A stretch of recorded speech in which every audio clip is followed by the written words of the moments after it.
اعوذ باللہ من الشیطان الرجیم بسم اللہ الرحمن الرحیم الحمد للہ رب العالمین والصلاة والسلام علی اشرف الانبیاء والمرسلین وخاتم النبیین سیدنا و مولانا ابی القاسم محمد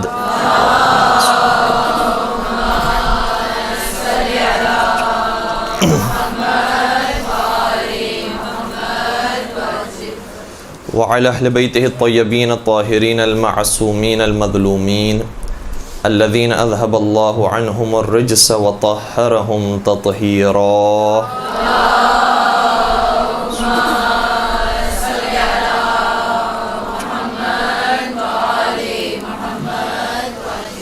ولعنة الله على أعدائهم أجمعين.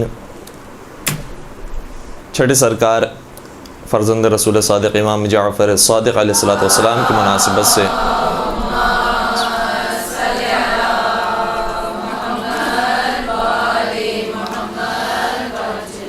ہماری آج کی گفتگو ہوگی، گرچہ کہ شہادت کی تاریخ گزر چکی ہے لیکن کل ہی شہادت کی تاریخ گزری ہے، لہٰذا موقع مناسب ہے کہ ان کی سیرت پر آج بھی گفتگو کی جائے، اور خود مدرسۃ القائم کے اندر ہماری یہ تیسری گفتگو ہوگی اس موضوع پر.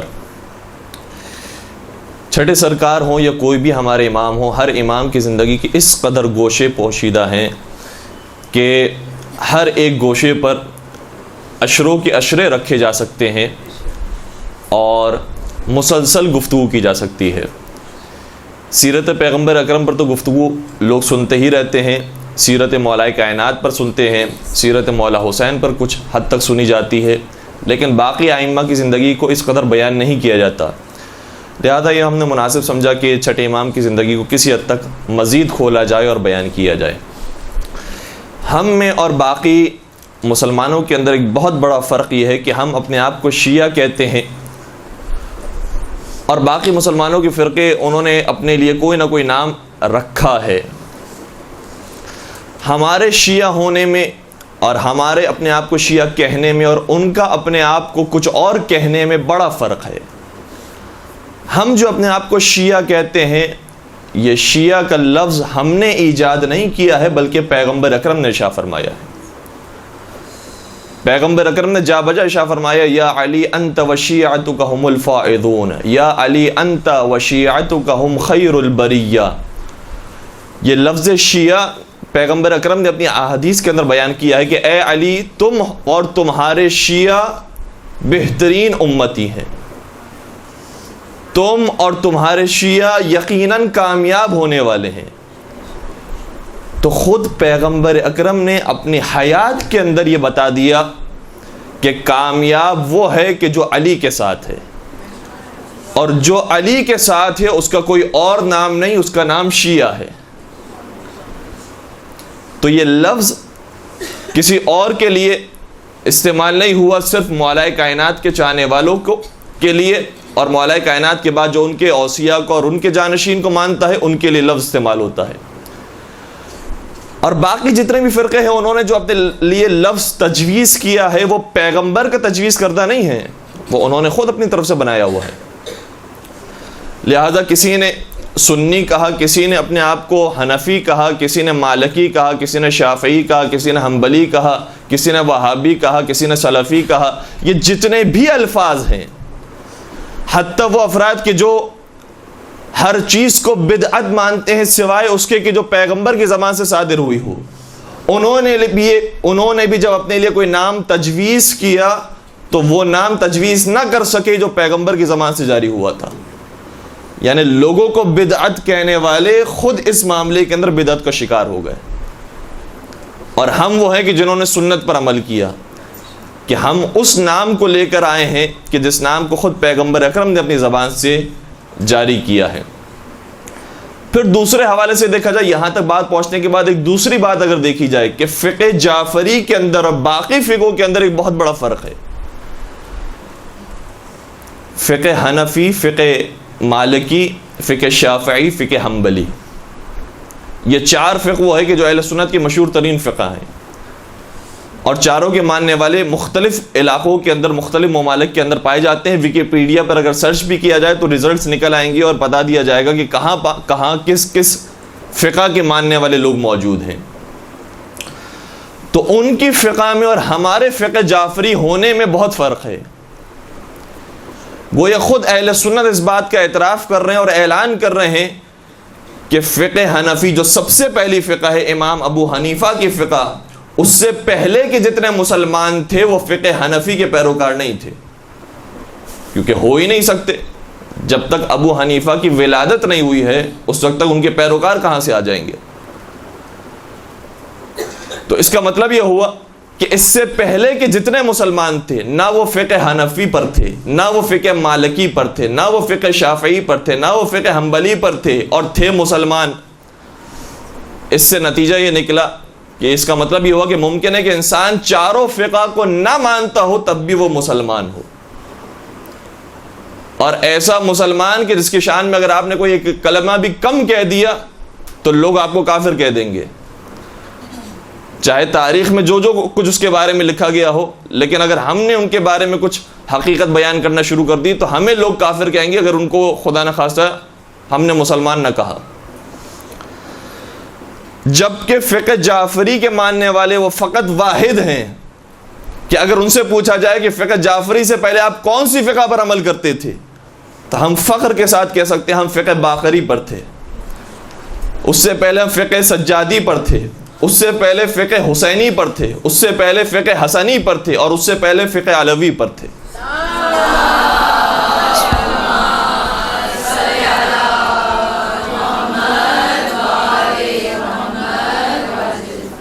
یہ وہ واحد فرقہ اور واحد فقہ کے ماننے والے افراد ایسے ہیں کہ جن کا سلسلہ جوڑتا ہے پیغمبر تک، اور باقی سب کے سلسلے ٹوٹ گئے ہیں۔ باقی سب ایسے ہیں کہ جو درمیان میں اس بات کے قائل ہیں کہ اس زمانے میں کوئی فقہ ایجاد نہیں ہوئی تھی، ہر ایک اپنے اجتہاد پر عمل کر رہا تھا، ہر ایک کی اپنی مرضی تھی، اپنے اصولوں پر چلنے والا تھا، لیکن ہم یہ کہتے ہیں کہ ہم اسی اصول پر چلتے تھے جس پر محمد و آل محمد نے چلنا سکھایا۔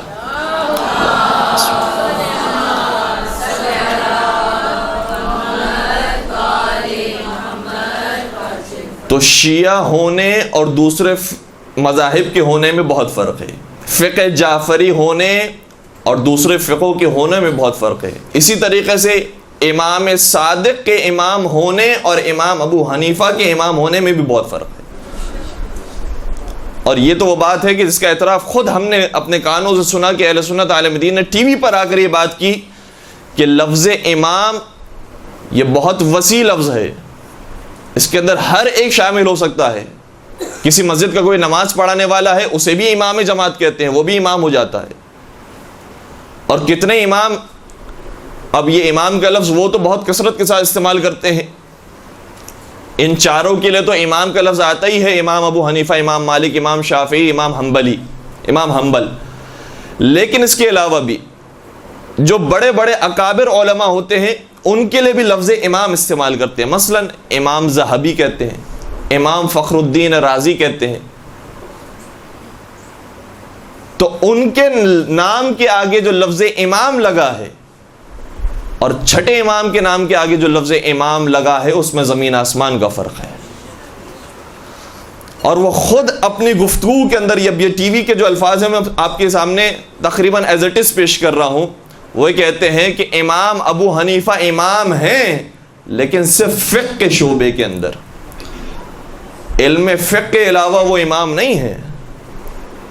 امام شافعی امام ہیں لیکن صرف فقہ کے شعبے کے اندر، امام حنبل امام ہے لیکن صرف فقہ کے شعبے کے اندر، امام مالک امام ہے لیکن صرف فقہ کی فیلڈ کے اندر، ورنہ تفسیر کے اندر امام رازی امام ہے، حدیث اور رجال کے اندر امام ذہبی امام ہے، لیکن امام جعفر صادق علیہ السلام کے نام کے آگے جو لفظ امام لگا ہے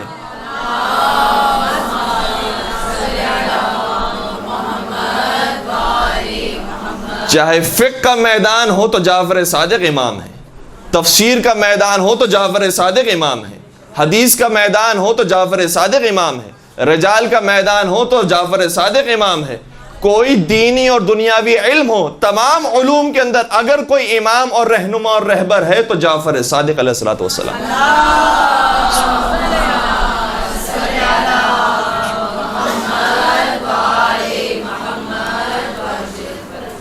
اسی لیے جتنے بھی علماء اہل سنت اور اکابر علماء اور ان کی نگاہ میں جو امام تھے، خود وہ فخر محسوس کرتے تھے کہ ہمیں شاگردی نصیب ہوئی ہے جعفر صادق کی، ورنہ عام طور پر انسان شرم محسوس کرتا ہے جب وہ بڑی عمر پہ پہنچ جاتا ہے بتاتے ہوئے کہ میں فلاں کا شاگرد تھا، میں ان کے درس میں بھی بیٹھا تھا، میں ان کی کلاس میں بھی آیا تھا۔ لیکن یہ افراد وہ تھے جو فخر محسوس کرتے تھے کہ ہم وہ ہیں کہ جو شاگرد ہیں جعفر صادق کے، تم ہم سے گفتگو کرتے ہو، ہم سے کلام کرتے ہو، ہم جعفر صادق کے اسٹوڈنٹ ہیں۔ تو جو فخر کرنے والے ہیں وہ اور ہیں، اور جو ان کو فخر کی منزل تک پہنچانے والے ہیں وہ اور ہیں۔ اور یہ تو چند گنے چنے افراد وہ تھے کہ جن کا نام آ گیا تاریخ کے اندر، اور لوگوں نے انہیں امام ماننا شروع کر دیا، یا فقہ کی فیلڈ کے اندر، یا تفسیر کے اندر، یا حدیث کے اندر، یا فلسفے کے اندر، یا حدیث کے اندر۔ لیکن وہ افراد کے جو امام آج کے دور میں شاید نہیں بھی بنے، لیکن اس زمانے میں ایک بہت مشہور شخصیت تھے، وہ بھی فخر کیا کرتے تھے کہ ہم ان کے شاگرد ہیں، لہٰذا ہماری طرف بھی لوگ آئیں اور ہمارے پیروکار بنے، اور کسی حد تک بنے بھی ان کی بھی۔ اور بہت بڑی فہرست ہے ان افراد کی کہ جو شیعہ نہیں تھے لیکن امام کے درس میں آئے اور فخر محسوس کرتے ہیں کہ ہم امام کے درس میں آ کر بیٹھے تھے۔ اب اس فہرست میں سے چند ایک نام آپ کی خدمت میں عرض کروں تاکہ کبھی کہیں بیان کرنے کا موقع ملے تو آپ کے پاس موجود ہو۔ ویسے تو حقیقت میں جو ڈائریکٹ درس حاصل کیا ہے ان 4 اماموں میں سے صرف 2 اماموں نے حاصل کیا ہے، یعنی امام ابو حنیفہ اور امام مالک نے، کیونکہ امام شافعی اور امام حنبل کا زمانہ تو بعد کا زمانہ ہے جب امام کی شہادت بھی ہو چکی تھی، امام جعفر صادق علیہ السلام کی۔ لیکن اس کے علاوہ سفیان ثوری ہیں، سفیان عیینہ، عبداللہ ابن عمر، عبدالعزیز ابن مختار، شعبہ ابن حجاج، ابن جریح، یہ مختلف علماء ہیں کہ جو زمانے کے بڑے علماء شمار ہوتے ہیں، لیکن آج ان کے اتنے فالوورز موجود نہیں ہیں، بلکہ شاید کوئی ان کے نام سے بھی آج واقف نہ ہو۔ اور حقیقت یہ ہے کہ جو 4 ائمہ اربعہ جو اہل سنت کے امام ہیں، ان کی شہرت کی وجہ بھی ایک چیز بنی، اور ظاہر سی بات ہے انسان کو اگر کوئی تحریک چلانا ہو، کوئی انجمن چلانا ہو، کہیں اپنا اقتدار بڑھانا ہو، تو اس کے لیے 2 چیزوں کی بطور خاص ضرورت ہوتی ہے۔ ایک، انسان کے پاس کسی حد تک اقتدار ہو، حکومت ہو، ریاست ہو، اور جتنی بڑی حکومت ہوگی اتنا آسانی سے انسان اپنے آپ کی مشہوری کر سکے گا، مشہور ہو سکے گا، اور اس کا نام لوگوں کے درمیان آ سکے گا۔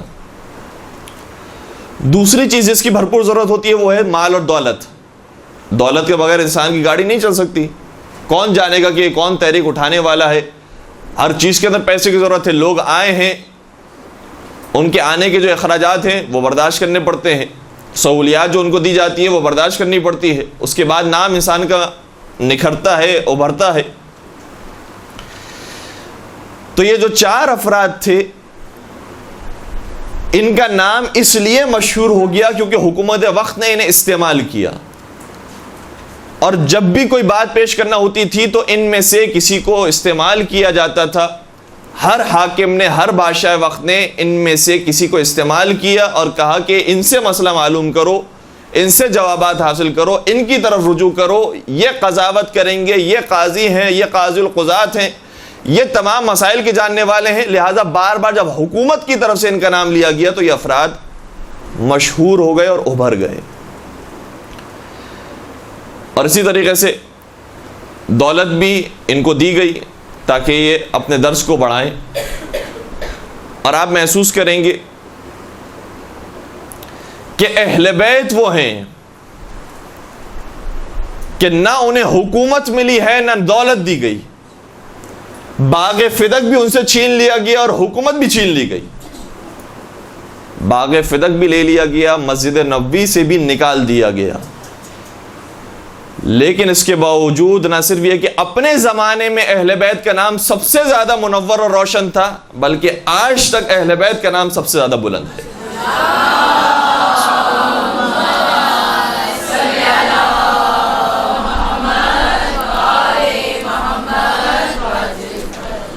تو لوگوں کی کرسی اور لوگوں کی امامت بڑھتی ہے، جلوہ پاتی ہے جب حکومت اور دولت ان کے پاس موجود ہو، لیکن اہل بیت کو پرواہ نہیں ہے کہ حکومت ساتھ دے، دولت ملے نہ ملے، لیکن یہ خود ان کی ذاتی کمال اور ذاتی ان کے کردار ایسے ہیں کہ جس کے بعد لوگ خود بخود ان کی طرف رجوع کرتے ہیں۔ انشاءاللہ آج کی گفتگو کے اندر ہم کوشش کریں گے کہ چھٹے سرکار کے بارے میں وہ بات آپ کی خدمت میں نشر کریں کہ لوگ ان کے پاس آنا چاہتے تھے، محبت رکھتے تھے، اور ان کی باتوں کا کتنا اثر ہوتا تھا لوگوں کے دلوں پر۔ دو قسم کے افراد عام طور پر ہوتے ہیں۔ کچھ وہ لوگ ہوتے ہیں کہ جنہیں علم سے لگاؤ ہوتا ہے، جو طالب علم ہوتے ہیں، سیکھنا چاہتے ہیں، پڑھنا چاہتے ہیں، آگے بڑھنا چاہتے ہیں۔ لیکن کچھ افراد وہ ہوتے ہیں جو ہم جیسے ہوتے ہیں کہ جنہیں علم سے لگاؤ نہیں ہوتا، کتابوں میں مزہ نہیں آتا، اور واقعاً جو حقیقی پڑھنے والے افراد ہیں جب ہم نے ان کو دیکھا ہے تو اندازہ ہوتا ہے کہ کسے کہتے ہیں پڑھائی، کسے کہتے ہیں تعلیم۔ باقاعدہ بعض افراد نے جملے کہے ہیں کہ اگر ہمیں 16 گھنٹے تک بھی لائبریری میں بٹھا دیا جائے اور صرف کھانے پینے کے لیے اور ضرورت کے وقت ہمیں اجازت دی جائے باہر نکلنے کی، وہ 16 گھنٹے کی جو زندگی ہے ہماری پرسکون زندگی ہوگی جو لائبریری میں گزارتے ہیں۔ تو کچھ لوگ ایسے ہوتے ہیں کہ جو علم کے شوقین ہوتے ہیں، علم کے خریدار ہوتے ہیں۔ کچھ لوگ ایسے ہوتے ہیں کہ جنہیں پڑھنے لکھنے میں مزہ نہیں آتا، ذہن ویسا کام نہیں کرتا، دل نہیں لگتا پڑھائی کے اندر، ذہن پر زیادہ زور نہیں دینا چاہتے۔ وہ افراد ہوتے ہیں کہ انہیں کہا جاتا ہے اہل دل ہیں، یہ اہل دل ہیں۔ اب اہل دل کے بھی کئی سارے معنی ہیں، لیکن اس میں سے ایک معنی یہ ہے کہ یہ علم کی طرف رغبت نہیں رکھتے، ہاں جہاں پر کسی کا اچھا اخلاق نظر آئے، اچھا کردار نظر آئے، اچھی باتیں نظر آئیں، وہ اس کی طرف رغبت اختیار کرتے ہیں۔ چھٹے امام ہوں یا تمام ہی ائمہ، ایسا کردار اور ایسی نفیس شخصیت ہوتی تھی ان کی کہ اہل علم بھی ان کی طرف رجوع کرتے تھے اور اہل دل بھی ان کی طرف رجوع کرتے تھے، اور چاہتے تھے کہ زیادہ سے زیادہ وقت ہم چھٹے سرکار کے پاس گزاریں اور وہ ہم سے گفتگو کریں اور ہم ان سے سوالات کریں۔ یہ جو دونوں پہلو ہیں، کوشش کروں گا کہ مختصر انداز میں آپ کی خدمت میں عرض کروں۔ علم کے بارے میں جو اہل علم ہیں، اور واقعاً ان کو جوابات دینا کوئی آسان کام نہیں ہے، اپنے زمانے کے بڑے بڑے فلسفی، مفسر، محدث، نامور گرامی شخصیات ہیں۔ اب ایسے لوگ جب آتے تھے چھٹے امام کی خدمت میں اور سوال پیش کرتے تھے تو ویسا ہی ان کی عقل اور منطق کے مطابق جواب دینا ہے۔ جب بہت زیادہ تفصیل میں نہیں جائیں گے، ابو حنیفہ کے بارے میں جو واقعات ہیں وہ آپ کے ذہنوں میں، لہٰذا اسے تکرار کرنے کی ضرورت نہیں ہے، اور کئی سارے واقعات ہیں۔ لیکن کبھی کبھار کوئی ایک زندیق آیا، بے دین شخص آیا، وہ آیا کہ جو خدا کو نہیں مانتا ہے، وہ چھٹے سرکار کی خدمت میں آیا، کہا کہ یہ جو دنیا بنی ہے یہ تو پہلے ہی سے بنی ہوئی تھی اور یہ قدیم ہے، ایسا نہیں ہے کہ کوئی خالق تھا اور اس نے دنیا کو بنایا۔ اور اس طرح سے اس نے گفتگو کی۔ امام کے ہاتھ میں اس وقت ایک انڈا موجود تھا، مرغی کا انڈا۔ امام نے کہا کہ یہ جو انڈا ہے، بتا اس کے اندر کیا چیز ہے؟ کہ اس کے اندر زردی بھی ہے، اس کے اندر سفیدی بھی ہے۔ امام نے کہا اچھا یہ جو زردی اور سفیدی ہے یہ آپس میں مکس ہو جاتی ہے، مل جاتی ہے؟ کہا کہ نہیں ملتی نہیں، یہ دونوں الگ الگ رہتی ہے۔ تو کہا کہ الگ الگ رکھنے کے لیے کیا دو کھانے بنے ہوئے ہیں کہ سفیدی الگ کھانے میں ہے، زردی الگ کھانے میں ہے؟ کہا کہ نہیں ایسا بھی نہیں ہے، ایک معمولی سی جھلی ہے، پتلی سی چیز ہے کہ جس نے سفیدی کو زردی سے جدا کیا ہوا ہے۔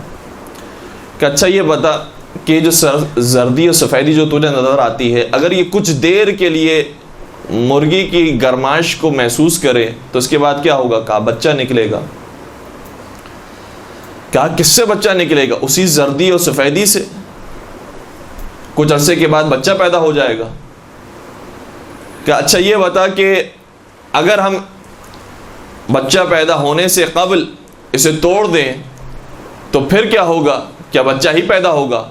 کہا کہ نہیں، بچہ پیدا نہیں ہوگا۔ کیا کوئی اس کا عضو نکل آئے گا؟ کہا کوئی عضو بھی نہیں نکلے گا۔ کہا پھر کیا ہوگا؟ کہا وہی سفیدی اور زردی باہر آئے گی۔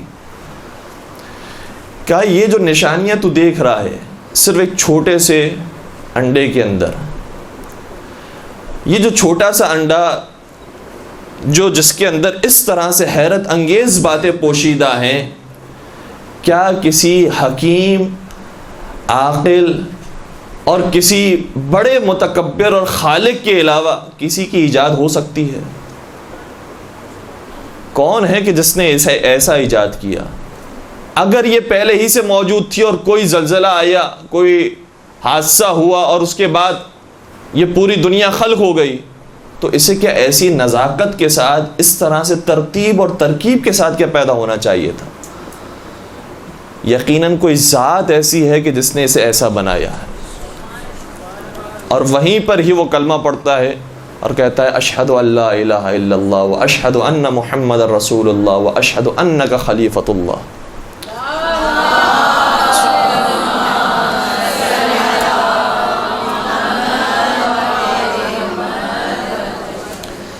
اسی طرح سے ایک اور شخص آیا، اس نے ایک سوال کیا، اور روایتوں کے اندر ملتا ہے کہ دو طرح سے سوال کیے گئے، اور یہ میری بات کو آگے بڑھانے کا ایک سبب بھی بنے گا۔ کچھ لوگ ایسے ہیں کہ جو علمی سوال کر رہے ہیں اور ان کا ذہن بھی آمادہ ہے علمی جواب سننے کے لیے، لیکن کچھ لوگ ایسے ہیں کہ جن کا وہ اسٹینڈرڈ نہیں ہے، انہوں نے بات تو کہہ دی ہے کسی کے کہنے پر، کسی کہیں سے سنی اور بات تو کہہ دی، لیکن اگر انہیں علمی طور پر ثابت کیا گیا تو ان کے لیے بات سمجھنا بہت مشکل ہوگا، لہٰذا انہیں کوئی ایسا جواب دیا جائے جو ان کے دل سے قریب ہو، ان کے دل میں اتر جائے۔ دو مختلف جوابات ہمیں ملتے ہیں روایتوں کے اندر کہ جو چھٹے امام نے دیے ایک ہی سوال کے۔ کیوں؟ کیونکہ سوال کرنے والے مختلف تھے۔ کسی نے آگے سوال کیا کہ فرزند رسول بیان کیجئے کہ کیا ایسا ممکن ہے کہ خدا کے پاس اتنی طاقت اور قدرت ہو کہ خدا ایک ایسا انڈا بنائے؟ اب بار بار انڈے کی مثال آ رہی ہے کیونکہ ہماری عادت ہے امتحان میں انڈے لینے کی۔ کوئی ایسا تخم مرغ، کوئی ایسا انڈا ہو کہ جس میں کائنات پروردگار اپنی قدرت کے صدقے میں سمیٹ دے، اس طریقے سے سمیٹے کہ نہ انڈے کی سائز بڑی ہو نہ کائنات کی سائز چھوٹی ہو، نہ دنیا چھوٹی ہو نہ انڈا بڑا ہو، انڈا اتنا ہی رہے اور کائنات آ جائے، کائنات بھی چھوٹی نہ ہو۔ کیا ایسا ممکن ہے؟ بہت ایک علمی طور پر سوال کیا گیا، لہذا ایک مرتبہ سوال کرنے والا عالم تھا، سمجھدار شخص تھا، لہذا اسے ویسا ہی جواب دیا امام نے جواب دیا دیکھو یاد رکھو، اور یہ فارمولا ہے منطق کا، کہ یاد رکھو کل کبھی بھی جز میں نہیں سما سکتا، کل کبھی بھی جز میں نہیں سما سکتا، یہ قاعدہ ہے۔ اس قاعدے کو تھوڑا سا میں کھولوں گا، یہاں پر تو اہل علم بھی ہے، اہل دل بھی ہے۔ مطلب یہ ہے کہ کائنات ہے کل، اور اس کل کا ایک جز ہے انڈا، اس کل کا ایک جز ہے تخم مرغ۔ کائنات ہے کل اور اسی کل کا ایک حصہ ہے انڈا، لہذا یہ ممکن نہیں ہے کہ جز کے اندر کل آ جائے، اس طریقے سے کہ کل کل رہے اور جز جز رہے۔ یہ ہو سکتا ہے کہ آپ یہ قاعدہ اس طریقے سے بدل دیں کہ جز کے اندر کل آ جائے، لیکن اس کے بعد وہ جو کل ہے وہ جز بن جائے اور جز کل بن جائے، یہ تو پاسبل ہے، لیکن یہ پاسبل نہیں کہ وہ کل رہتے ہوئے جز کے اندر داخل ہو جائے۔ یہ بہت سادہ سا جواب تھا، منطقی جواب تھا۔ ایک اور شخص آیا، جب اس نے سوال کیا تو امام نے بیان فرمایا ہو سکتا ہے ایسا۔ امام نے کہا ایسا ہو سکتا ہے، یعنی خدا اگر چاہے تو کائنات کو تخم مرغ میں لے کر آ جائے۔ کیسے ہو سکتا ہے؟ امام نے سوال کیا یہ بتا کہ تخم مرغ بڑا ہے یا تیری آنکھ بڑی ہے؟ کہتا ہے میری آنکھیں چھوٹی ہیں تخم مرغ بڑا ہے. کہ جب چھوٹی آنکھوں میں تیری پوری دنیا آ گئی تو کیا جو آنکھوں سے بڑی چیز ہے اس میں پوری دنیا نہیں آ سکتی؟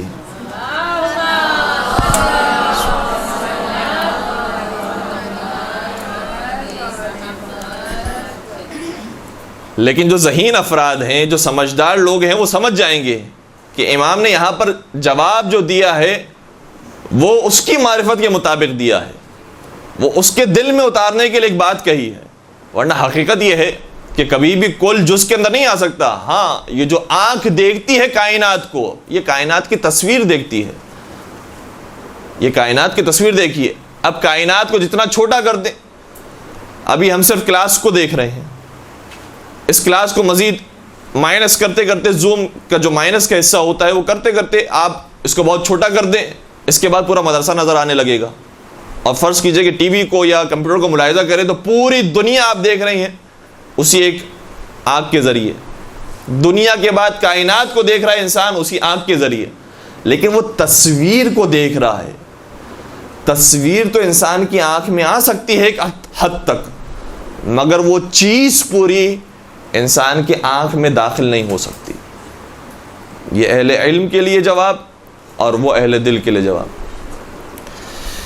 چنانچہ اگر ہم کنکلوڈ کریں بات کو، تو چھٹے سرکار نے جو بھی جس بھی قسم کا سوال لے کر آتا تھا ہر ایک کو اس کی فکر کے مطابق، اس کی ظرفیت کے مطابق جواب دیا ہے. اور یقیناً انسان کے لیے سب سے بڑا درس یہ ہے چھٹے امام کے دروازے سے کہ اپنے علم کو انسان بڑھائے، اپنی معرفت کو انسان بڑھائے. امام جس جگہ پر درس دیا کرتے تھے اس کے پیچھے ایک تختی لگی ہوئی تھی، نہیں معلوم یہاں پر شاید کوئی تختی نہیں لگی. جہاں پر درس دیا کرتے تھے اور لوگ دیکھ رہے ہوتے تھے امام کے چہرے کو اور اس چہرے کی زیارت کر رہے ہوتے تھے، ساتھ ساتھ اس تختی کو بھی پڑھتے تھے. اور اس تختی پر امام نے شعر لکھوایا تھا. وہ شعر مختلف کتابوں میں تھوڑے تھوڑے الفاظ کے ساتھ مختلف ہے. اور یہ انسان کا طریقہ بھی ہوتا ہے کہ جب کوئی ادارہ، کوئی مدرسہ، کوئی حتیٰ ٹی وی چینل بھی ہوتا ہے تو آپ دیکھیں کوئی بھی نیوز چینل ہو، کوئی بھی انٹرٹینمنٹ چینل ہو، کوئی بھی ادارہ ہو، اس کے نیچے ایک عبارت لکھی ہوتی ہے جو اس ادارے کی پہچان ہوتی ہے، تعارف کروا رہی ہوتی ہے اس ادارے کا.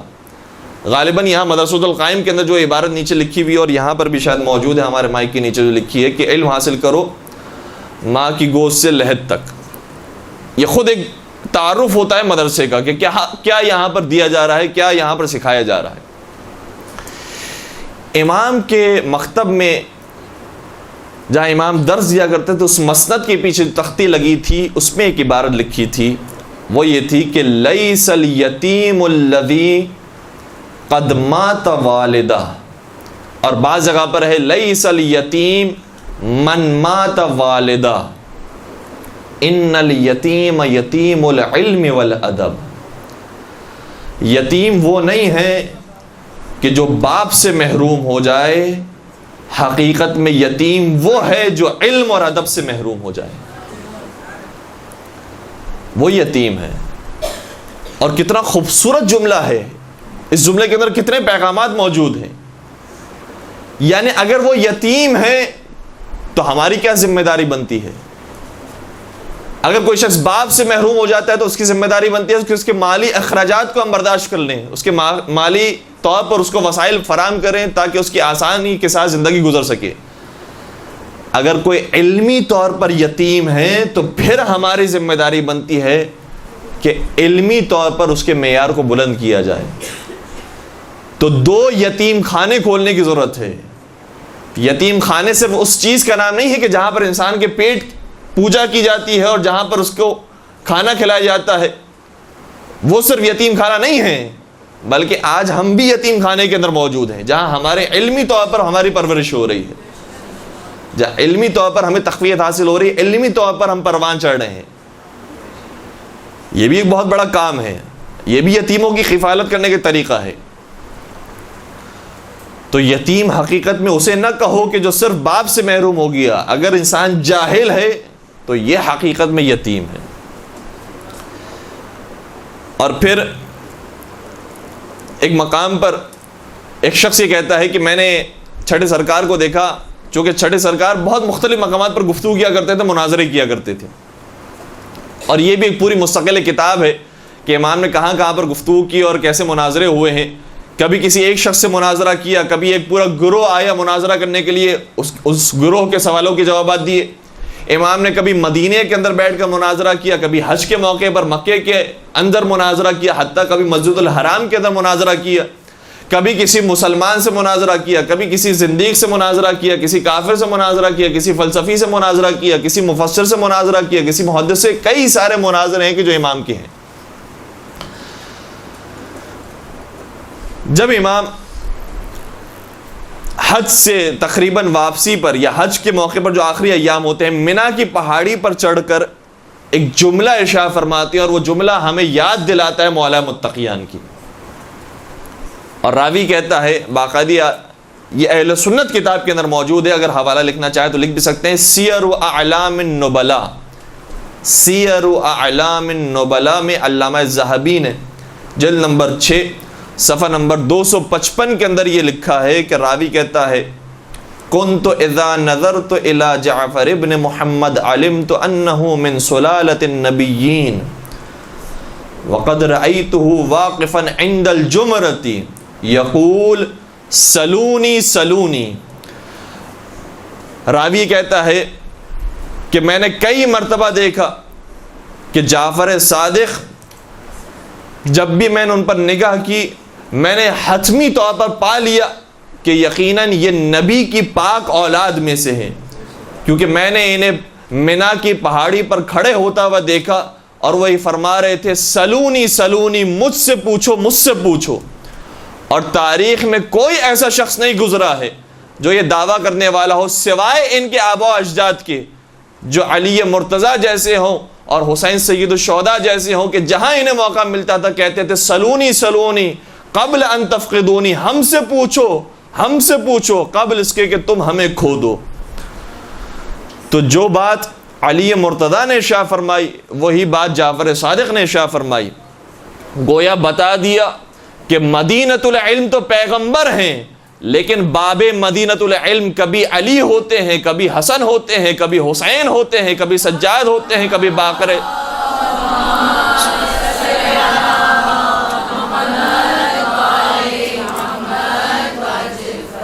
علم کا دروازہ کبھی بند نہیں ہوتا، یہ دروازہ ہمیشہ کھلا رہتا ہے.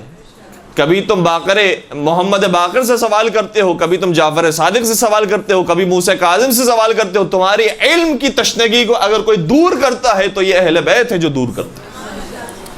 ایک بابا سے بلند درود پڑھ دیجئے محمد و آل محمد.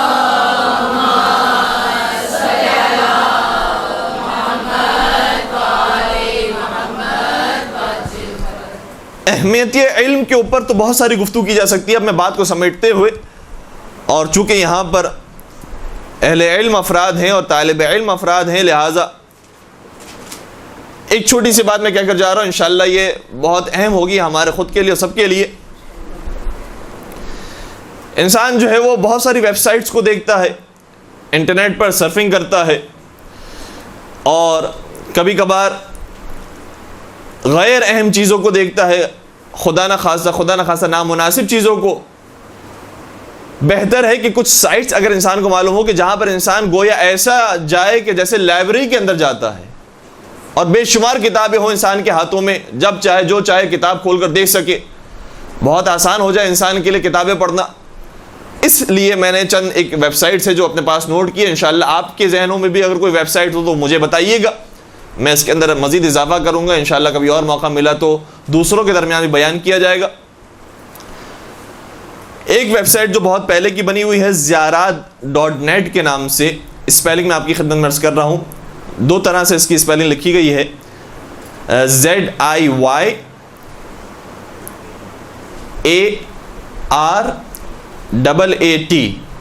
زیارات.net. اور دوسری اسی ویب سائٹ کا دوسرا نام یہ ہے ZIARAT.com. ZIARAT.com. ان دونوں میں سے کسی بھی نام سے کھولیں گے ویب سائٹ تو یہ آ جائے گی، جو کتابوں کی گویا لائبریری ہے. اور اس ویب سائٹ پر زیادہ تر اردو کتابیں موجود ہیں، ورنہ کسی اور زبان کے اندر بھی مثلا انگریزی کے اندر بھی یہ کتابیں موجود ہیں. تقریباً اس ویب سائٹ پر 2500 کتابیں موجود ہیں. یہ بہت بڑا ذخیرہ ہوگا ہمارے پاس اگر آ جائے اور ہم ویب سائٹ کو استعمال کریں طلب علم کے لیے اور انشاءاللہ علم میں اپنے اضافہ کرنے کے لیے.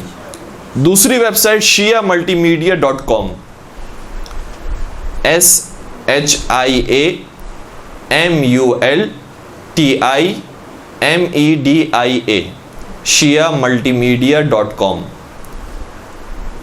اس ویب سائٹ پر بھی اردو میں بھی اور انگریزی میں بھی کتابیں موجود ہیں. اس کے علاوہ ایک اور ویب سائٹ جو تقریباً جدید ہی بنی ہے, کچھ ہی عرصہ اس کو ہوا ہے, اور اس ویب سائٹ پر 8,500 کتابیں موجود ہیں, اور زیادہ اس کے اندر زبانیں بھی ہیں.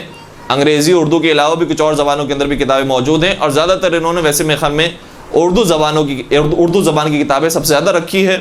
shiaislamiclibrary.com shiaislamiclibrary.com SHIASILAMICLIABRARY.com. اور چونکہ یہاں پر اردو اور کچھ حد تک انگریزی جاننے والے افراد موجود ہیں, ورنہ دوسری زبانوں کے اندر بالخصوص فارسی زبان کے اندر بے تحاشا ویب سائٹس موجود ہیں, اور بہت زیادہ کتابیں ان ویب سائٹس پر موجود ہیں. میں صرف ایک دو نام لے لوں اور جلدی سے گزر جاؤں. ebookshia.com GHbook.ir noorlib.ir lib.eshia.ir, اور بہت ساری ویب سائٹس ہیں جو فارسی زبان کے اندر جس کے اندر کتابیں موجود ہیں. کبھی کبھار انسان میٹرک کرنے کے بعد, انٹرمیڈیٹ کے بعد, بیچلرز کے بعد, ماسٹرز کے بعد سمجھتا ہے کہ میں نے بہت زیادہ تعلیم حاصل کر لی, دنیا والوں کے مقابلے میں بہت پڑھا لکھا ہو گیا. لیکن حقیقت یہ ہے کہ آج کے دور میں ماسٹرز کی بھی ویلیو نہیں ہے, پی ایچ ڈیز کی ویلیو ہے. اور بہت سارے افراد ہم نے ایسے دیکھے سنے ہیں کہ جن کے پاس پی ایچ ڈی کی بھی ایک ڈگری نہیں, 2 3 ڈگریاں ہیں. اور جو علمی میدان کے اندر آگے آئے گا, جو علمی طور پر جتنا مضبوط ہوگا, قدرت اسی کے پاس ہوگی. آج یہودی جو پوری دنیا پر راج کر رہے ہیں, اس کی اصل وجہ یہی ہے کہ بہت بڑی لکھی قوم ہے. کئی سارے دوسری وجوہات بھی ہیں, لیکن اس میں سے ایک وجہ یہ ہے کہ پڑھنے پر انہوں نے بہت زیادہ توجہ دی ہے, علمی طور پر وہ بہت مضبوط ہے. آج ایران کی ترقی کی ایک اہم ترین وجہ یہ ہے کہ علمی طور پر بہت مضبوط ہے. وہاں پر صرف ایسا نہیں ہے کہ زندگی مفلوج ہو گئی ہے اور سب نے چھوڑ دیا ہے, بائیکاٹ کر دیا ہے, لہذا وہ سارا سے زندگی گزار رہے ہیں. بہترین یونیورسٹیز وہاں پر موجود ہے, اور بہترین طالب علم اور طالبات وہاں پر موجود ہیں کہ جو تعلیم حاصل کر رہے ہیں اور ہر شعبے کے اندر کام کر رہے ہیں. بلکہ ایک رپورٹ کے مطابق علمی طور پر دنیا کے اندر ان کا 4تھا نمبر ہے ایران کا. اور شاید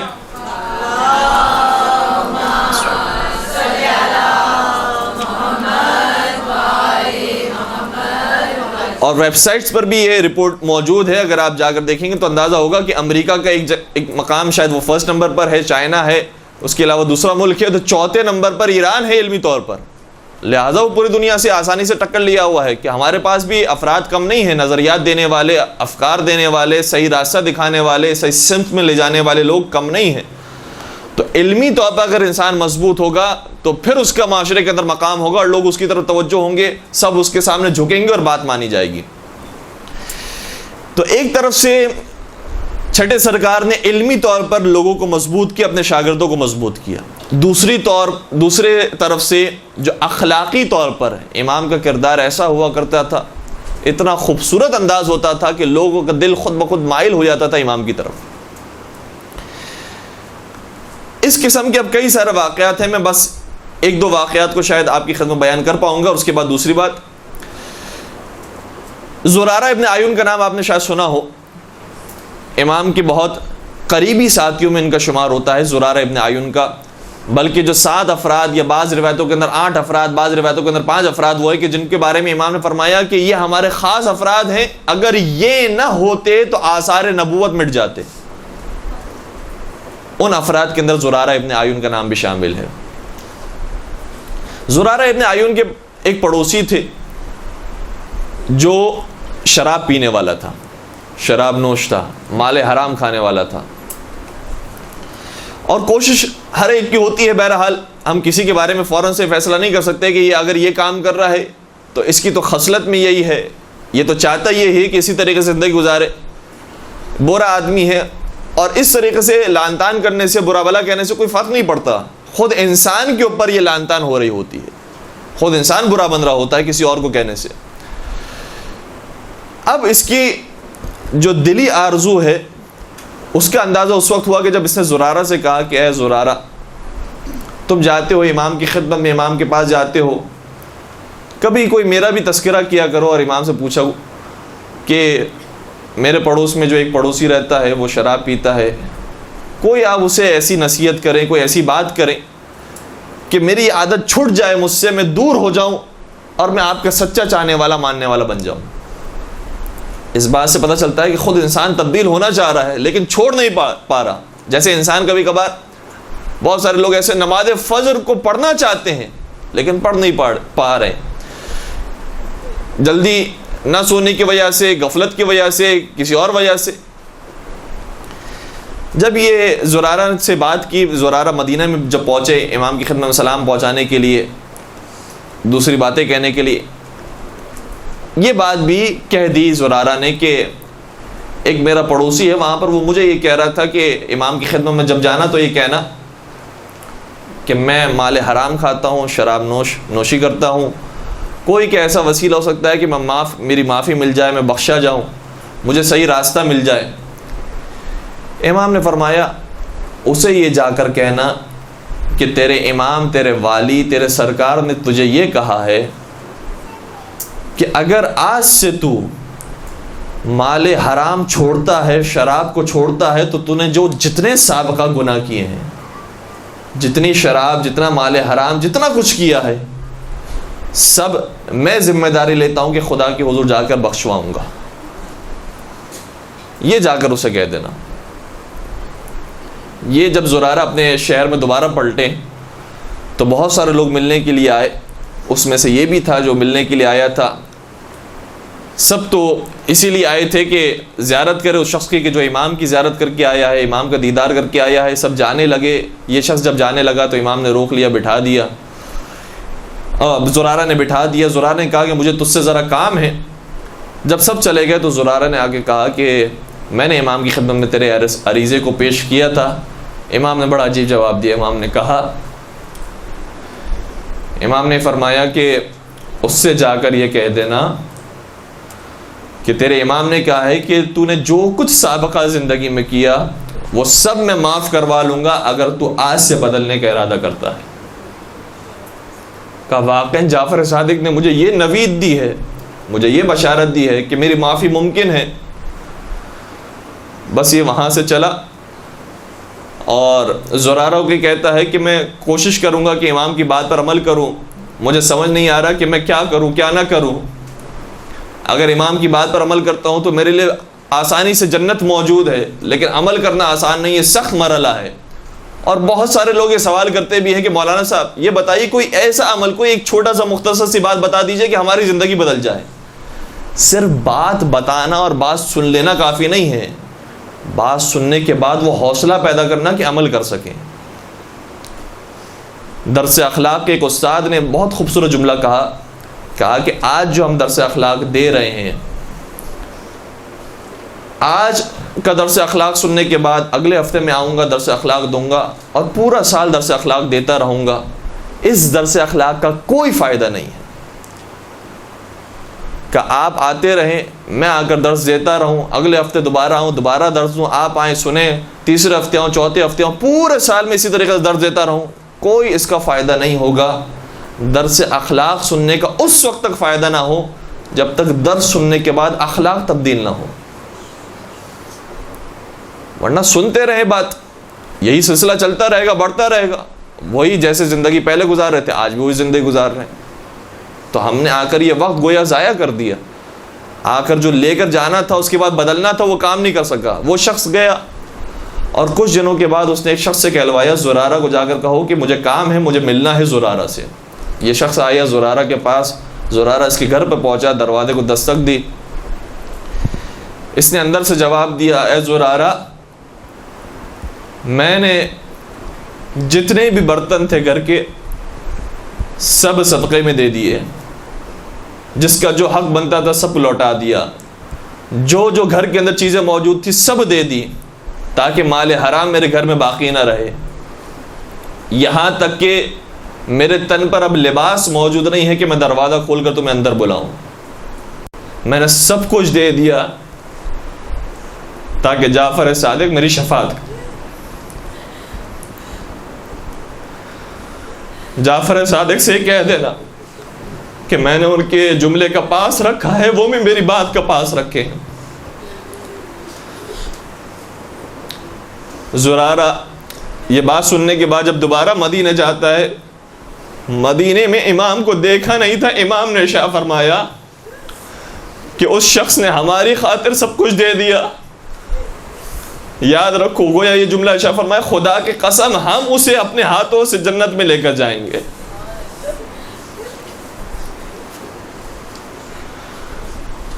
جو کچھ انسان نے کر دیا اس کی بخشش ممکن ہے، لیکن جب موت آ جائے گی پھر کوئی بخشش کا سوال نہیں ہو سکتا۔ اور یہ بھی اس کی زندگی میں یہی ہوا، جیسے ہی اس کی زندگی تبدیل ہوئی، خدا کا کرنا ایسا ہوا کہ کسی مرض میں مبتلا ہوا اور تھوڑے ہی دنوں کے بعد اس کا انتقال ہو گیا، ایمان کی حالت میں اس کا انتقال ہوا۔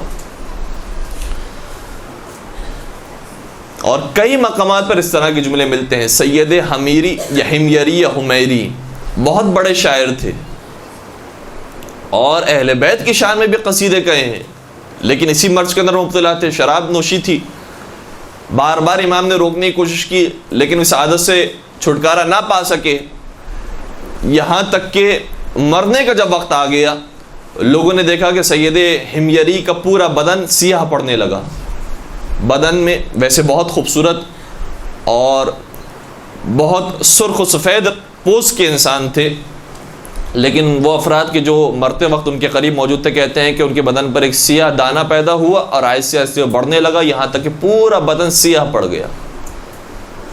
کچھ دیر کے بعد ایک سفید نقطہ وہیں سے پیدا ہوا اور آہستہ آہستہ وہ اتنا پھیلا کہ پورا جسم نورانی ہو گیا اور اس موقع پر انتقال ہوا۔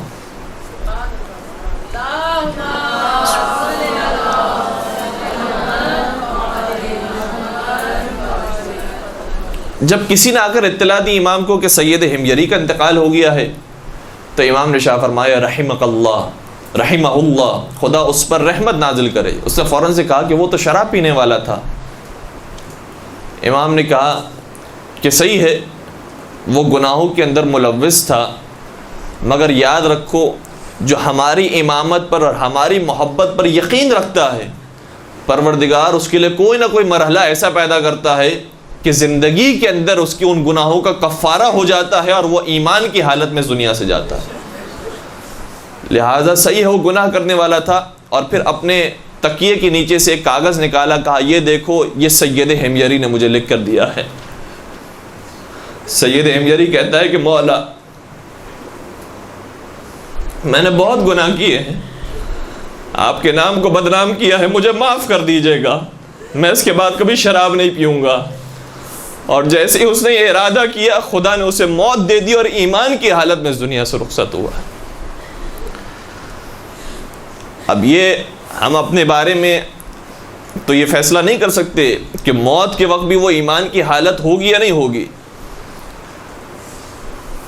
لیکن کوشش اسی راستے کی طرف انسان کرتا رہے کہ جتنا گناہوں سے دور رہے گا اتنا ایمان کی حالت میں اس کے جانے کے چانسز بڑھ جائیں گے، آسانی سے انسان ایمان کی حالت میں جا سکے گا۔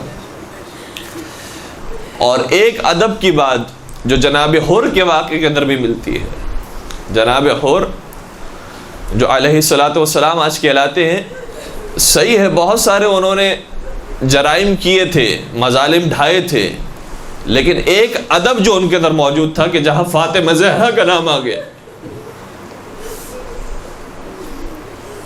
وہاں اپنی ساری باتوں کو چھوڑ دیا، کہ حسین آپ نے اب اس ذات کا نام لے لیا ہے کہ ان کے مقابلے پر میں اپنی ماں کا نام نہیں لے سکتا۔ آپ نے میری ماں کے بارے میں تو کہہ دیا کہ تیری ماں تیرے غم میں بیٹھے، لیکن میں آپ کی ماں کا نام نہیں لے سکتا۔ علماء کہتے ہیں یہ جو ادب حر کے پاس موجود تھا، اس ادب کی وجہ سے ایمان کی حالت میں موت آئی ہے۔ لہذا محبت اہل بیت کو انسان کبھی نہ چھوڑے۔ وہ ادب جو اہل بیت کے در سے ہمیں ملا ہے اور جو اہل بیت کے سامنے ہمیں رکھنا چاہیے، اس ادب کو باقی رکھے تو انشاءاللہ پروردگار موت کی حالت میں ہم سب کو اٹھائے گا اور اہل بیت کے ساتھ محشور کرے گا۔ اب واقعات اس حوالے سے زیادہ ہیں، مولا سرکار سید الشہداء کے بارے میں بھی ہیں، شہزادی فاطمہ زہرا سلام اللہ علیہ کے بارے میں بھی ہیں، لہذا بی بی کے بارے میں بات چلی ہے تو ایک اور چھوٹے سے واقعے کو جو افراد عراق کی زیارت پر جا چکے انہوں نے شاید یہ واقعہ کہیں کسی انداز سے سنا ہوگا۔ مسجد سہلا میں جاتے وقت عام طور پر اس واقعے کا تذکرہ کیا جاتا ہے، کیونکہ مسجد سہلا کے اندر کئی مختلف مقامات ہیں کہ جہاں پر نماز انسان کو پڑھنا چاہیے، جن میں سے ایک نماز امام جعفر صادق علیہ الصلوۃ والسلام ہے۔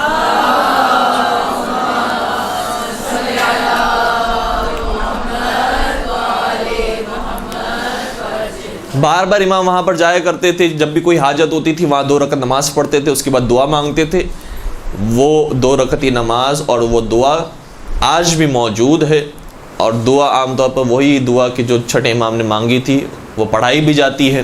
پروردگار سب کو توفیق دے اور ہمیں نصیب کرے زیارت عراق، زیارت ایران اور 4 معصومین کی تمام زیارتیں اور حج و عمرے کی سعادتیں۔ ایک شخص یہ کہتا ہے کہ کوفے ہی میں موجود تھا اور ایک عجیب واقعہ رونما ہوا۔ اس واقعے کو المزار الکبیر شاید غالباً نامی کتاب یا المزار نامی کتاب جس کے لکھنے والے ابن مشہدی ہیں، تقریباً آج سے 800 سال پہلے لکھی گئی یہ کتاب ہے۔ اس کتاب کے اندر یہ لکھتے ہیں، روایت کرتے ہیں کہ ایک شخص کوفے کے اندر گزر رہا تھا، اس نے دیکھا کہ ایک مؤمنہ خاتون کو کچھ پولیس والے پکڑ کر لے جا رہے ہیں زندان کی طرف، اور وہ عورت چیخ رہی ہے، پکار رہی ہے۔ اس زمانے میں انداز مختلف تھا، آج کے زمانے مختلف ہے، لیکن میں فقط بات کو سمجھانے کے لیے تقریباً یہ الفاظ البتہ انجام میں اس نے کہے بھی تھے۔ وہ کہتی ہے کہ خدا کے واسطے، رسول کے واسطے مجھے چھوڑ دو، اور کوئی نہیں ہے میرا سوائے خدا اور رسول کے۔ بار بار یہ پکارتی ہے، روتی جا رہی ہے، لیکن اسے زبردستی لے جا رہے ہیں کچھ پولیس والے، حکومت کے کارندے زندان کی طرف۔ یہ کہتا ہے میں نے سوال کیا کہ اس عورت کے ساتھ ماجرا کیا پیش آیا، تو ماجرا یہ بیان کیا گیا کہ یہ عورت لڑکھڑا کر جب گری تو اس کی زبان سے بے اختیار ایک جملہ نکلا۔ ہماری زبان سے بھی نکلتا یا علی کہتے ہیں، یا علی مدد، یا مولا عباس مدد، یا اللہ مدد۔ ہم مخالف نہیں ہیں، بلکہ یہ جس بھی طریقے سے مدد مانگی جائے، اللہ یا اللہ کی حجتوں سے مدد مانگی جائے، یہ سب درست ہیں، سب صحیح ہیں۔ اس کی زبان سے جملہ بڑا عجیب نکلا، اس نے کہا لعن اللہ ظالمیک یا فاطمہ، یا لعن اللہ ظالمیک یا فاطمہ۔ 2 انداز سے پڑھا جا سکتا ہے اس جملے کو۔ وہ جیسے لڑکھڑا کے گری کہنے لگی کہ خدا لعنت کرے فاطمہ زہرا پر، 2 ظلم کرنے والوں پر، یا اس کا دوسرا ترجمہ یہ بنے گا کہ خدا لعنت کرے فاطمہ زہرا کے تمام ظالمین پر۔ جیسے یہ جملہ کہا، حکومت سمجھ گئی، جو حکومت کے جو افراد تھے سمجھ گئے کہ کس کے بارے میں بات کی جا رہی ہے، لہذا فوراً سے گرفتار کیا، زندان کی طرف لے کر جا رہے تھے۔ اس منظر کو اس نے دیکھا اور چھٹے امام کی خدمت میں آیا۔ امام اس وقت خرما تناول فرما رہے تھے، امام نے اسے بھی پیش کیا۔ اس نے کہا کہ نہیں مولا میں نہیں کھاؤں گا۔ امام نے ذرا اصرار کیا، اس نے کچھ دانے تناول کیے، اور وہ کہتا ہے کہ مولا میں نے ایک عورت کو دیکھا ہے، اور پورا ماجرا بیان کیا۔ جیسے ہی اس کی زبان سے جملہ نکلا اور امام نے یہ سوال کیا کہ کیوں اسے پکڑ کر لے کر گئے، کہا کہ یہ کہا تھا اس نے لعن اللہ ظالمیک یا فاطمہ۔ فاطمہ کا نام آیا، امام کی آنکھوں میں آنسو آئے اور رونے لگے، اور کہتا ہے راوی اس قدر روئے امام کہ آنکھوں سے اشک جاری ہوئے، رخسار پر آئے، ریش مبارک پر آئے، ریش مبارک تر ہونے کے بعد سینے پر وہ آنسو گرنے لگے، اور امام کا سینہ آنسو سے شرابور ہو گیا۔ اس قدر امام نے گریہ کیا۔ امام اپنے مقام سے کھڑے ہوئے، ایک کو کہا کہ جاؤ اس عورت کے پیچھے جاؤ، اس کی خبر لو اس کے ساتھ کیا ہو رہا ہے۔ دوسری طرف امام نے اپنے ساتھیوں سے، اپنے ہمراہ جو افراد تھے ان سے کہا کہ ہم مسجد سیلا جائیں گے۔ مسجد سیلا امام تشریف لائے، کس کے لیے؟ کہ جس نے فاطمہ زہرا سلام اللہ علیہ کے ظالموں پر لعنت بھیجی، اس مؤمنہ کے لیے۔ اب یہاں پر دو رویے ہو سکتے ہیں، کبھی کبھار ہمارا رویہ یہ بھی ہو جاتا ہے کہ بھئی اسے کیا ضرورت تھی سب کے سامنے اس طرح سے کہنے کی، کیا ضرورت تھی بازار کے اندر یہ جملہ کہنے کی، یہ جملہ تو گھر کے اندر کہنا چاہیے، یہ بات تو گھر کے اندر کہنی چاہیے، یہ بات تو اپنے لوگوں کے درمیان کہنی چاہیے۔ کبھی کبھار ہمارا یہ رویہ ہوتا ہے۔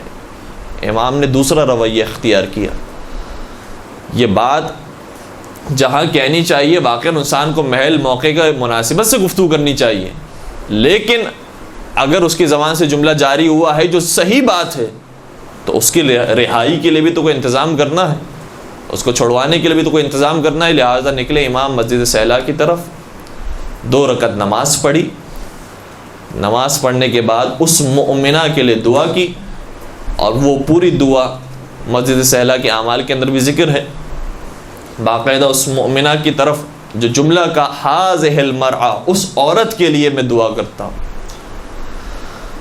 اور پھر اس کے بعد راوی کہتا ہے کہ امام نے ایک طویل سجدہ انجام دیا، بہت خضوع خشوع کے ساتھ اس طریقے سے امام نے سجدہ انجام دیا کہ ہم قریب جا کر امام کے الفاظ کو سننا چاہ رہے تھے، لیکن امام کے الفاظ سنائی نہیں دے رہے تھے، امام کی سانسیں سنائی دے رہی تھی۔ کچھ دیر کے بعد امام نے اپنے سر اقدس کو بلند کیا، کہا کہ اس عورت کو چھوڑ دیا گیا۔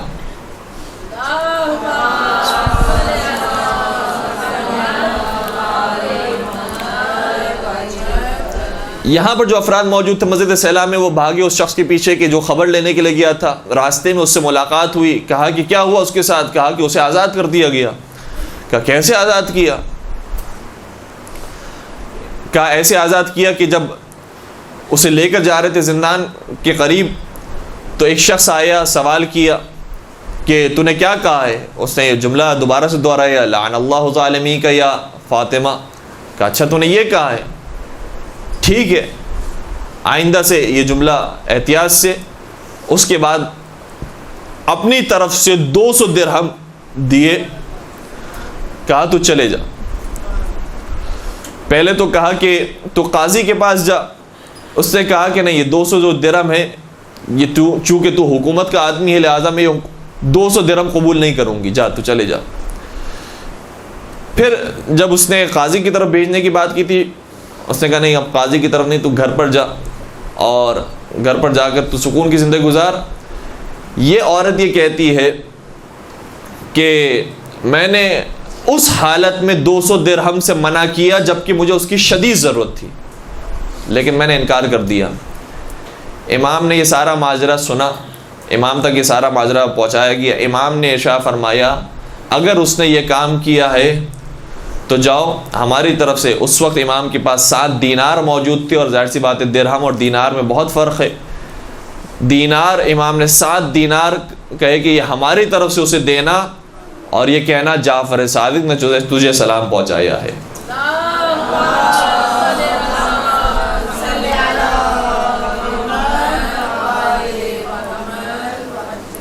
اور پھر امام نے ارشاد فرمایا رحمک اللہ، اسے جا کر کہنا کہ اللہ تجھ پر رحمت نازل کرے۔ یہ بھی جعفر صادق نے ارشاد فرمایا جیسے ہی یہ جملے اس مؤمنہ عورت کو کہے گئے کہ جعفر صادق نے آپ کو سلام بھیجا ہے، غش کھا کے بے ہوش ہو گئی، بے ہوش ہو گئی۔ دوبارہ بیدار ہوتی ہے، کہتی ہے دوبارہ کہنا اس جملے کو کہ میرے امام نے کیا کہا؟ کہا سلام پہنچایا ہے۔ کہا تیسری مرتبہ کہو، کیا کہا ہے میرے امام نے؟ کہا تجھ پر سلام پہنچایا ہے۔ وہ مومنہ عورت یہ کہتی ہے کہ کہنا میرے امام سے جا کر کہ میرے لیے کچھ اور نہیں، صرف میری مغفرت کے لیے دعا کریں، اور میرے امام کو جا کر بتا دینا کہ اس دنیا میں میرے نزدیک وہ اور ان کے آباء اجداد سے زیادہ کوئی میرے نزدیک عزیز نہیں ہے، ان سے زیادہ میں کسی اور سے محبت نہیں رکھتی۔ یہ چھٹے امام کی محبت شہزادی کونین فاطمہ زہرا سلام اللہ علیہ سے تھی۔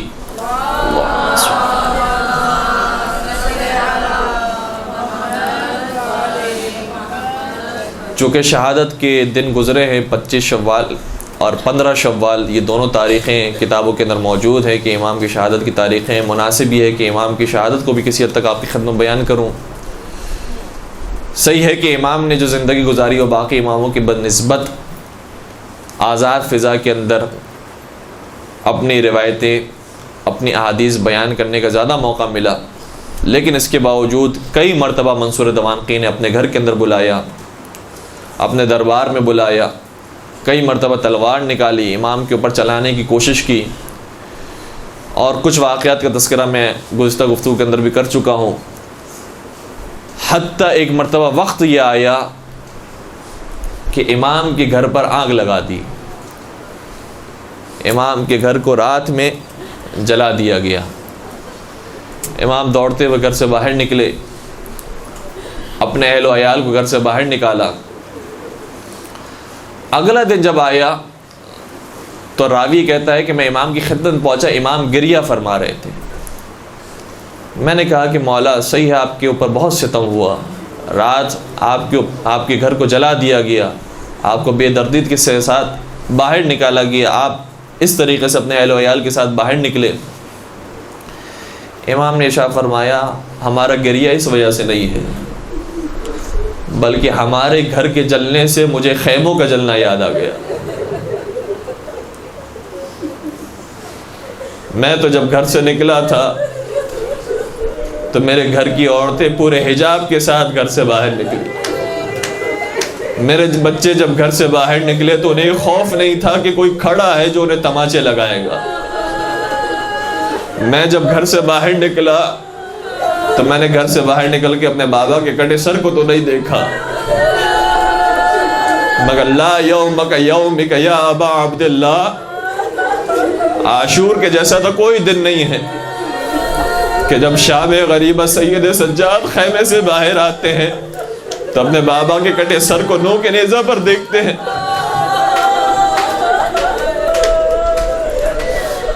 فاطمہ اور علی کی بیٹیاں جب خیمے سے باہر آتی ہے، جن کی ماں کا جنازہ بھی رات کی تاریکی میں اٹھا تھا، ان کے پردے کا اتنا خیال رکھا گیا، انہیں ظالموں کے بلوے میں بے مخنا چادر کر دیا گیا، اور جب حسین کی بیٹیاں باہر نکلی تو وہ باپ کہ جس کے سر کو نو کے نیزہ پر بلند کیا ہے اور کٹے سر کا لاشا زمین کربلا پر موجود ہے، یہ بچی باہر نکلتی ہے اپنے بابا کے سینے سے لپٹنے کے لیے، مگر ظالم آگے بڑھتے تھے، سکینہ کو تماچے لگاتے۔ میں وہ کیسے منظر فراموش کروں، وہ منظر فراموش نہیں کر سکتا۔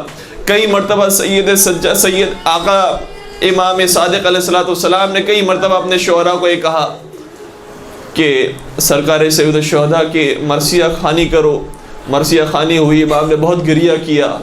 کئی ایسی مجالس ہوتی جس میں امام شرکت فرمایا کرتے تھے۔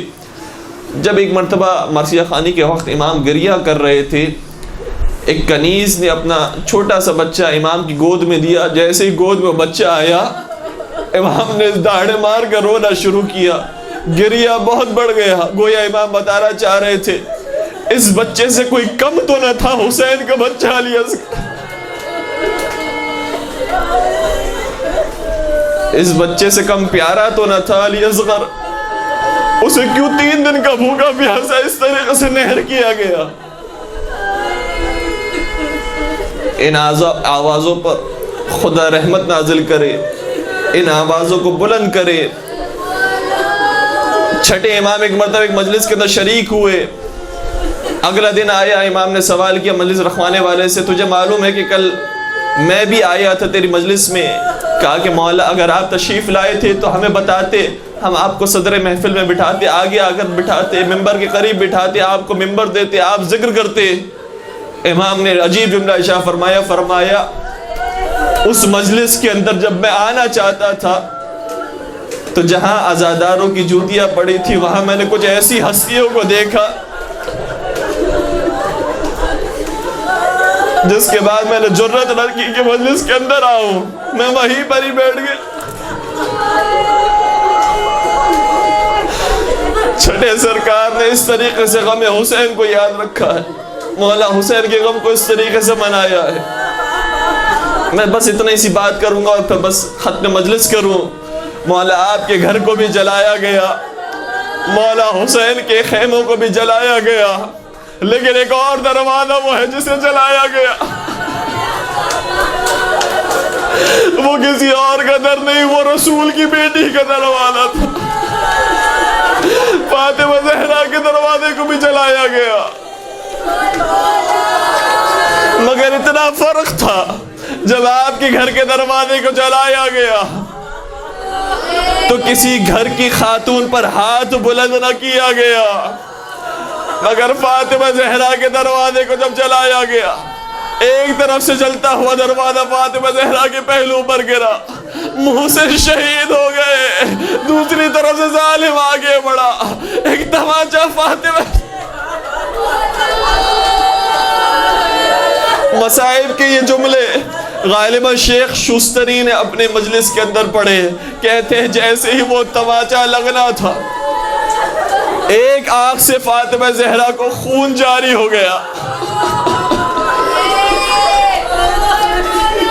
کہتے ہیں مجلس کے اندر ایک بڑا شیخ کھڑا ہوا، نہیں معلوم وہ کون سا شیخ تھا، کہتا ہے ہماری جدہ کا تذکرہ کرنا ہے تو صحیح تذکرہ کرو، صرف ایک آنکھ سے بنت رسول کی خون جاری نہ ہوا، دونوں آنکھوں سے خون جاری ہوا، ایک طرف تماچا لگا تو خون جاری ہوا، اور دوسری طرف جب یہ سر میخ سے ٹکرایا، وہ میخ فاطمہ زہرا کو پیوست ہوئی۔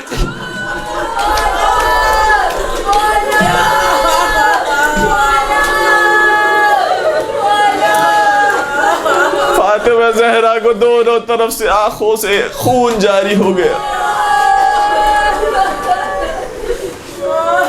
اے مولا صادق، جب آپ کے گھر کو جلایا گیا تو جلانے کے بعد آپ کی گردن میں رسی نہ باندھی گئی، مگر ہائے حیدر کرار، ہائے فاتح خیبر و خندق، بنت رسول کے جب گھر کو جلایا گیا تو حیدر کرار کی گردن میں رسی بھی باندھی۔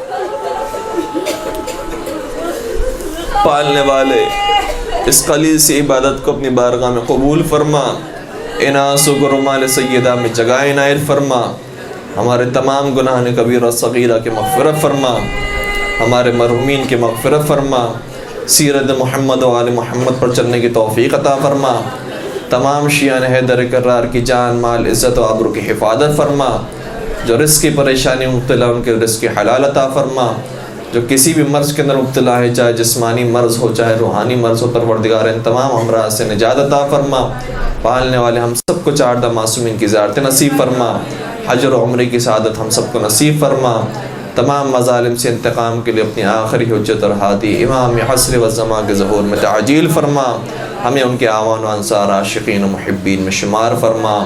ربنا تقبل منا انك انت السمیع العلیم وتب علینا انك انت التواب الرحیم برحمتك یا ارحم الراحمین۔ اللجن اللجن یا مولا اللجن اللجن اللجن اللجن اللجن اللجن اللجن یا صاحب السماء اللجن اللجن